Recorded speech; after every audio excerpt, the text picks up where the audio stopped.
Every time our athletes walk into this weight room, they're going to be pushed to the max. Let's go! Let's go! The barbell hasn't changed in over 100 years. I can take a 25-pound plate and we'll go out on the turf and I'll have you hating life. We talk about straining your gut, pushing past that comfort level. I want a lot of energy. What better breeding ground is there for being a success in life than the weight room?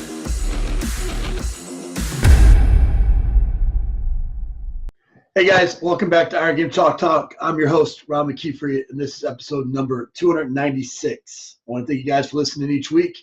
Really appreciate those of you that like, share, comment. Just helps us continue to highlight the great people we have in our profession. Also want to thank our sponsor, Train Heroic, for sponsoring this episode and just being such a great partner, great friend in the business. They do a phenomenal job with what they do. If you're in the market for delivering your strength and conditioning programs to anybody, or if you're interested in the entrepreneurial side of being able to deliver your programs remotely, by far the best ones out there in my opinion. This week I'm joined by a great mentor of mine, Jerry Palmieri. Jerry is a guy that I've looked up to for many years, all the way going back to him being a mentor to one of my early mentors, Doug Elias, working in South Florida, and been in the league. I mean, he's been in the profession over 34 years, been a little bit everywhere, but most notably in the NFL for quite some time. And just a guy I hold in really high regard. So, Coach, thanks so much for coming on the show. Ron, it's a pleasure to be here, and thank you for that kind of introduction. I appreciate that very much. Coach, you've been, I mean, I think going back, I reread a story that you had written, but, I mean, North Carolina, I didn't know you were at North Carolina, but Oklahoma State, New York Giants, Jacksonville Jaguars, been quite a few places. Which one of those stops along the way had the most impact on you in your coaching career? Well, that's a tough question, Ron. You know, each place was special and each place impacted me significantly. I'd probably say Oklahoma State because that's where I met my professional daddy, John Stuckey. And Coach Stuckey really impacted me. He taught me how to coach. He challenged me. He taught me some great lessons about being a man, about living a Christian life and being a great coach, and really working the floor. He had a tremendous impact on me, and just a great man, great coach. Yeah, having coached at Tennessee and attended one of Coach Stuckey's clinics at Tennessee, just a phenomenal person, and his legacy lives well on, and just one of those guys I wish I would have had more of an opportunity to interact with. Coach, you don't spend 34 years in this profession, without making some mistakes along the way. What's one of the biggest mistakes you've made and how you learned from it? Well, sometimes pushing guys too much, trying to squeeze a little blood out of a turnip and keep just challenging the guys, and sometimes you push them too hard and they break. That's one of the challenges as a coach. You want to take them as far as you can, but you don't want to take them too far. And unfortunately, along the way, there's times where that happened. And I wish it didn't, but, it's had to make adjustments along the way to overcome some of those issues. What advice would you have for that young coach that, is going down that route of making that mistake? How do you know when to pull back? Well, I think when you start seeing you guys getting tired, when you see them doing a lot of stretching, after you're already warmed up, when they're feeling their pec and, like a little tight on them, that's probably a point where you probably need to step in and say, hey, we probably need to adjust here. Yeah. Adjust that volume, adjust that intensity, adjust the exercise, change things up. Yeah, I think, great. You bring up a great point. I think that's something that often gets missed, but that's really the apprenticeship part of strength and conditioning. Is it's not just the sets and reps, and it's not creating the programs and all that, but it's all the little subtle things that go into a workout of being able to monitor the room and monitor those extra stretches or hearing in their voice their energy levels or things like that, that really kind of separate the wise strength coaches or the experienced strength coaches from those that are just kind of getting in the profession? I think the problem that I've seen over the years in the profession is you got the coach that's going to be on the floor coaching and working the athletes and investing in the athletes, and he's out there around them constantly. And then you got the coach that is going to make a great workout, put it up on a board, and then sit in the office, go in meetings or whatever it takes, for his administrative side. And to me, I've been an on-the-floor coach. I don't think there's another way to coach. And I actually lose respect for coaches that are not on the floor coaching. That's just the way it is. I mean, you got to be out there with the athletes. You got to be coaching. And I've always felt disappointed when I didn't give a guy enough attention. Where we'd sit down at the end of the day as a staff, and I say, well, tell me about this guy, because I really didn't see him that much. I didn't get to really touch him. And I'd make sure that next work training session, that I'm touching his life as well. Because I wanted every one of my coaches, any one of my athletes to know that I was coaching them, and as if I was watching every set, every rep on them, and they knew I cared about what they were doing. Yeah, I mean, that's, ultimately with technology and all the staff members now and the time demands of sport and all those things, it's getting less and less time that you're actually with the athletes, and you got to make the most of it, when you do, and you got to seek it out actively.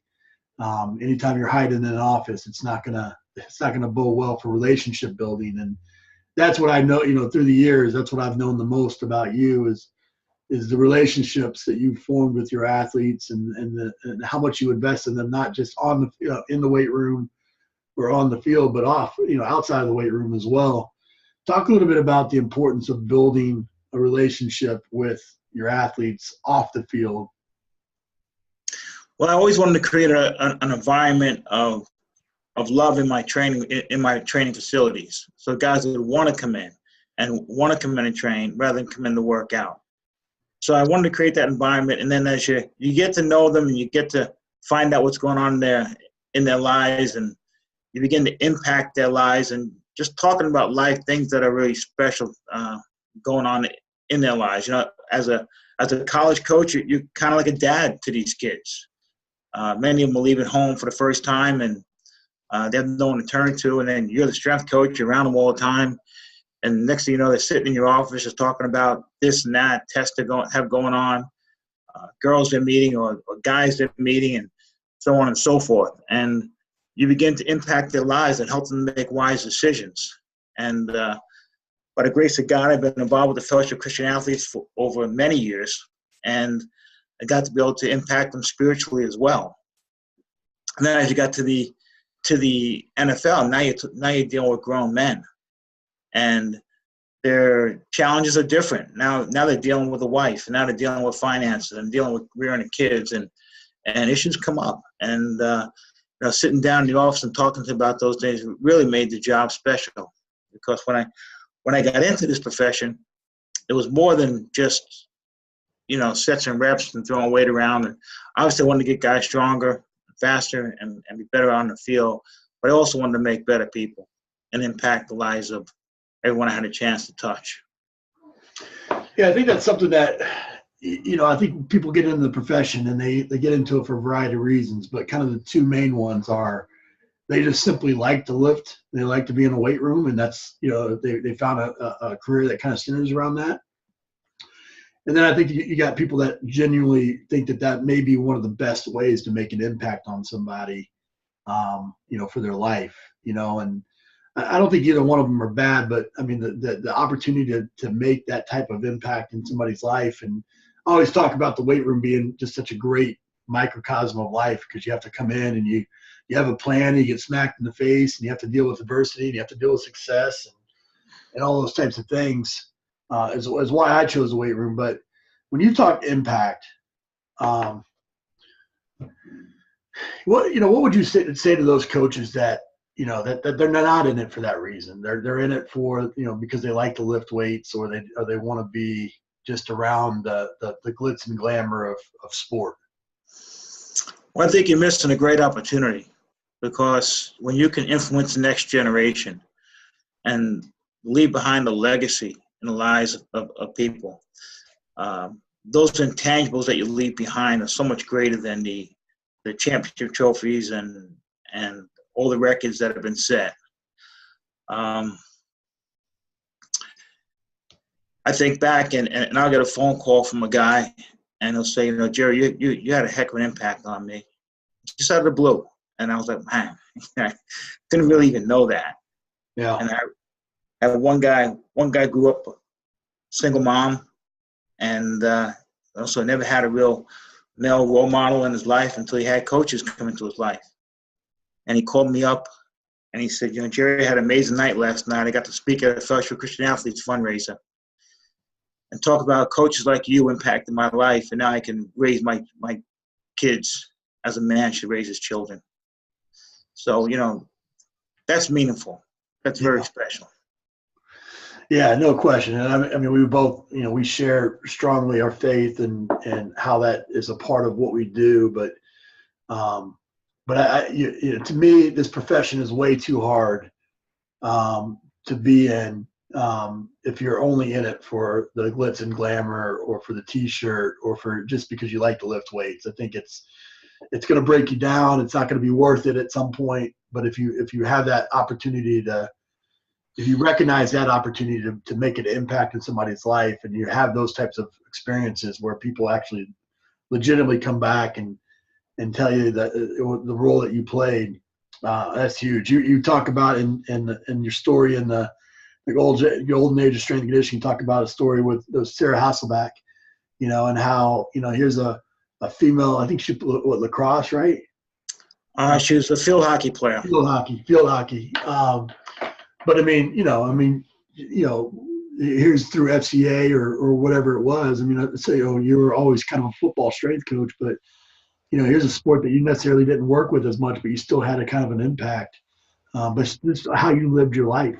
I think athletes, they see not just how we are within our own weight rooms, but how we are with our own families, how we are with other people, how we carry ourselves as men or women. And they're noticing that as well, aren't they? Absolutely. They're going to see how you live your life, and really the things that you demonstrate are worth more than what you say. And just like little kids watch their daddy and they learn from what their daddy does, not so much what their daddy says. Well, same thing these people see, they look at you and they watch what you do. And Sarah was special. She was a phenomenal athlete at Boston College. I mean, tremendous. And I didn't realize the impact that I had on her life. But I was at the 2001 Hall of Fame ceremonies, the inductions of Michael Strahan. And Matt and Sarah were there for one of his teammates from Seattle, Walter Jones, one of his offensive linemen. And as I was leaving, I saw Matt, said hello to him, and had to continue on because he had to get to the bus. And all of a sudden I heard this woman running after me saying, Coach Palmieri. And I turned and looked, and it was Sarah. And honestly, I didn't recognize her. It's been quite a few years. And she said, hi, I'm Sarah Hasselbeck, and Coach, just want to tell you, those FCA meetings you had changed my life. When she said that, I just burst out in tears and was overwhelmed with emotion, just realizing that I could have an impact on someone's life like that. And who would ever think a strength coach could impact one's life in such a manner? So that was very special to me. And it just goes to show that people are watching and they're listening to what you say. And you miss an opportunity if you don't impact the lives of the athletes that have been entrusted to you.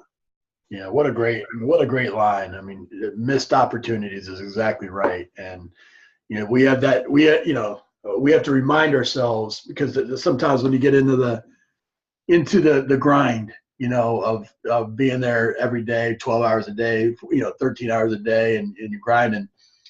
Sometimes you lose sight of the fact that every single day you have that opportunity to make that type of lasting impact. And you've got to be the consistent one in that process. Well, it could be negative too. Yeah. You're gonna, as a coach, you are going to influence your athletes. There's no question about it. One way or the other, you're going to influence, whether you like it or not, whether it be positive or negative. You know, they say the most powerful phrase in English language is "Coach says."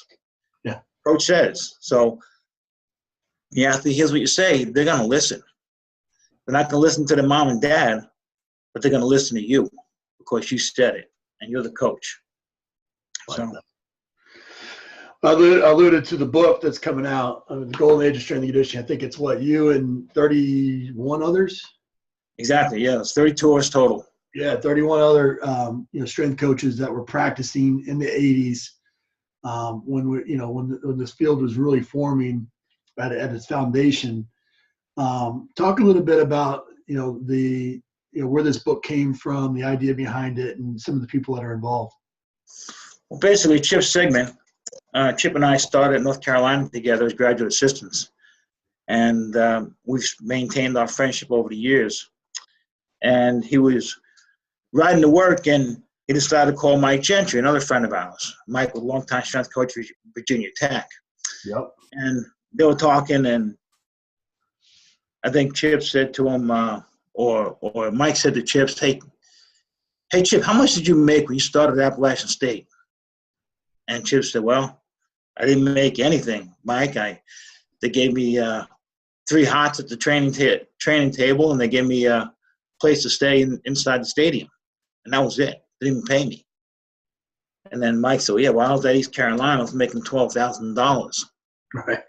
So, and then Chip said, well, that's the golden age of strength and conditioning.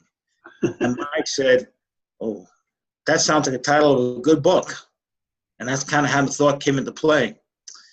Then Chip called me, and we just started talking about it. And basically what we wanted to do was to share stories about guys that started out in the profession and before the profession became the profession.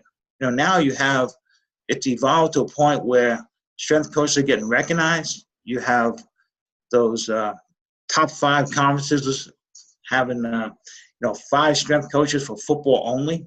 Right. We started out, it was 1 strength coach for all the sports. And we had to take care of football. We had to train the other sports as well. Right. And we might have a GA. We may have an assistant working out of small weight rooms.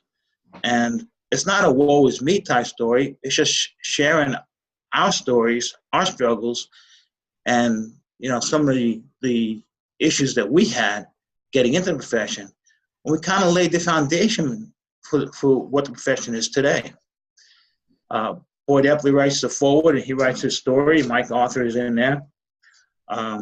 Johnny Parker is also in there. Bill Ferran, Alan Johnson. There's so many of them.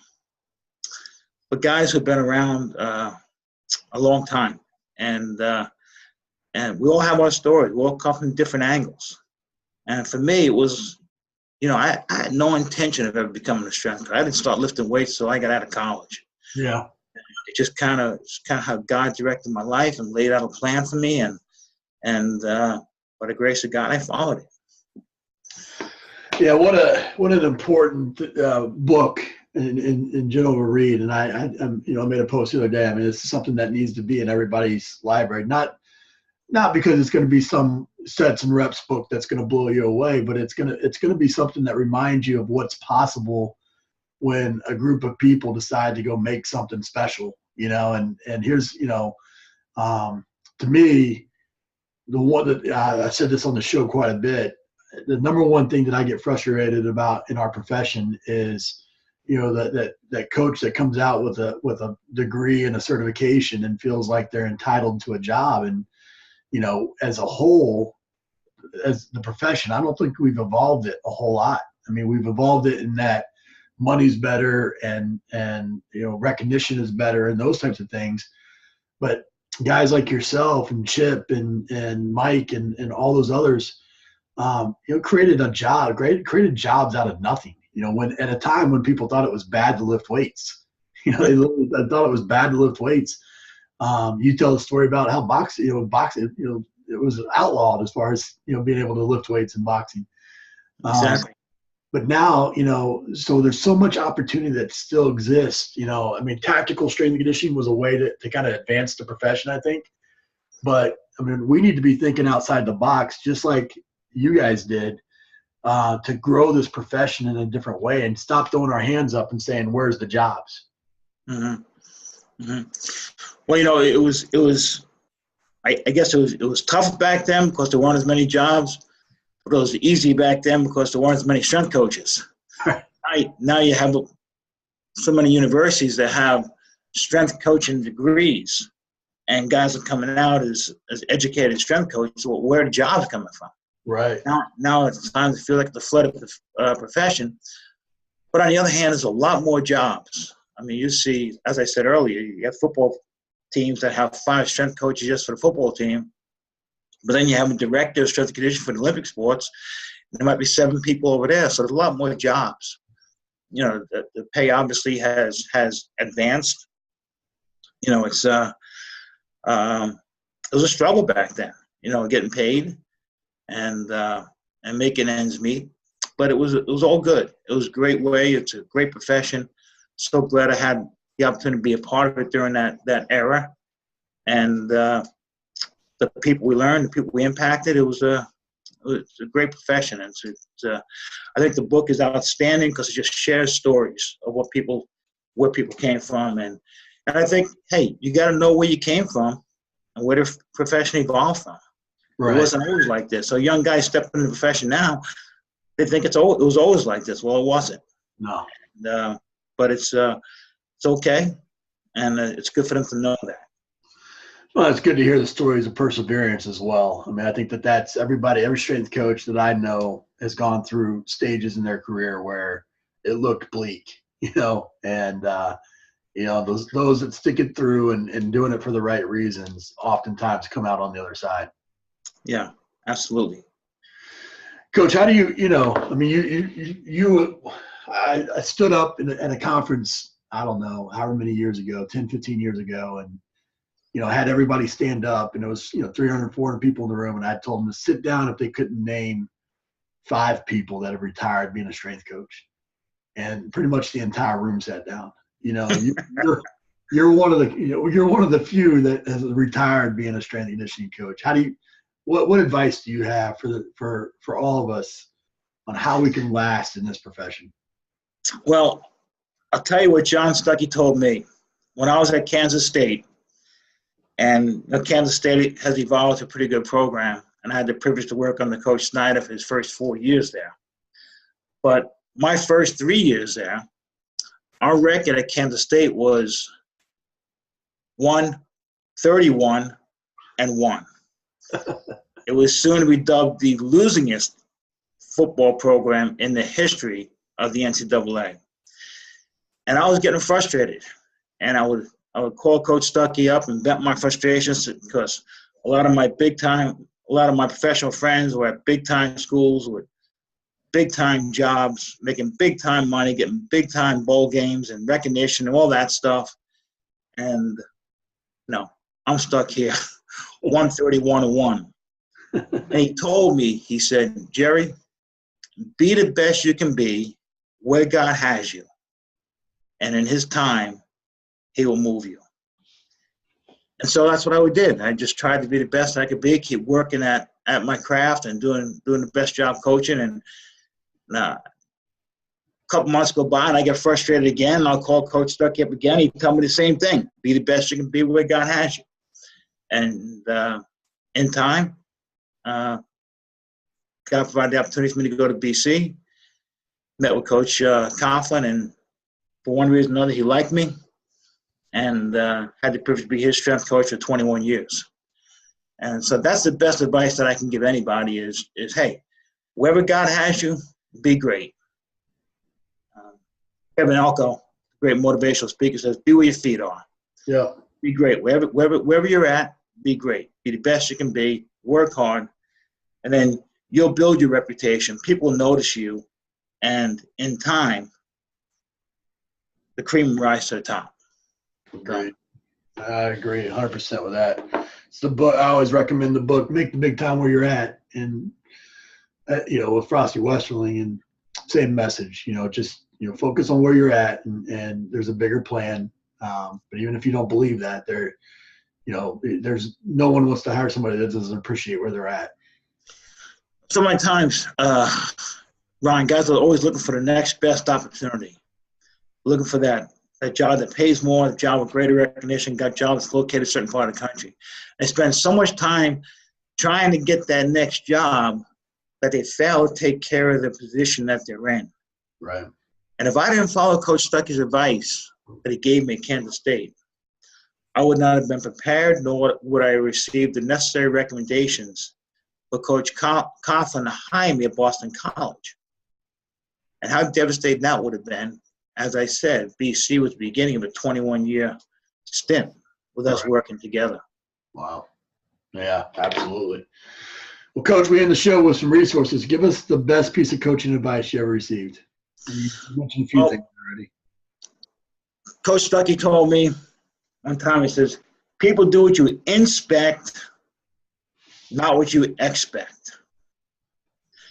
And he said, Jerry, if you expect your athletes to be squatting 80% for 5, you better be there watching and making sure they're squatting 80% for 5. And that probably is what I consider the best coaching advice, because you got to be out there coaching them. They got to feel like you have a room of 30 people, 25 people. Everyone have to feel like you're coaching them. You got to be all over the room, touching each person, and coaching each person, and know what's going on in the room. So that's my best piece of coaching advice right there. You're not much of an app or a website guy, but give us a book recommendation. Well, the book that I'm beginning to read right now is it's fairly new. It's called The System, and it's by Johnny Parker, Al Miller, and Rob Panarello. And these are great men who I have a great deal of respect for. And they go back to the Soviet periodization, and they make applications to American football. So the American strength coach. So I think it's a great resource, and a tremendous amount of knowledge being shared in that book. So that's my best recommendation for you right now. Yeah, I agree 100%. I've read that and had Johnny on the podcast before as well, and all three great men that are part of that golden age for sure. And again, it's just so grateful that they put some of that knowledge back into print form for everybody. Well, Coach, like I said at the beginning, I mean, you're a guy that I've respected, looked up to for many, many years, but even since we've become friends and, and colleagues and whatnot, I mean, when people don't know, I don't know what your list is up to right now. You probably don't even know, but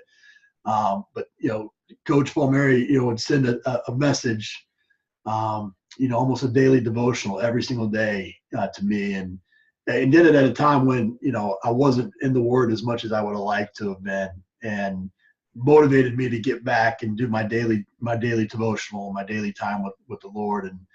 And again, I mean, we talk about impact. I mean, you've had an impact not only on me as a coach, but me as a Christian man and as a man in general. So thanks so much for all you've done for me and everybody else. And I really appreciate coming on the show, Coach. Ron, thank you so much for having me. I really appreciate the opportunity. That's it for this episode of Iron Game Chalk Talk. Thanks to this week's guest as well as our sponsors for bringing this episode to you for free. Make sure to check out ronmckeefery.com, where you can join our mailing list, find the show notes, including all the links and resources mentioned, and information about Coach McKeefery's other products. While you are there, please join Coach McKeefery in the comments section thanking our guest for sharing. If you haven't subscribed to Iron Game Chalk Talk on YouTube or iTunes yet, make sure to do so. Comments, ratings, and reviews are always welcome. Coach McKeefery can be found on Twitter at @RMcKeefery, on Facebook and YouTube at /Ron.McKeefery. That's it for this week. Be sure to check back next week for another great episode of Iron Game Chalk Talk.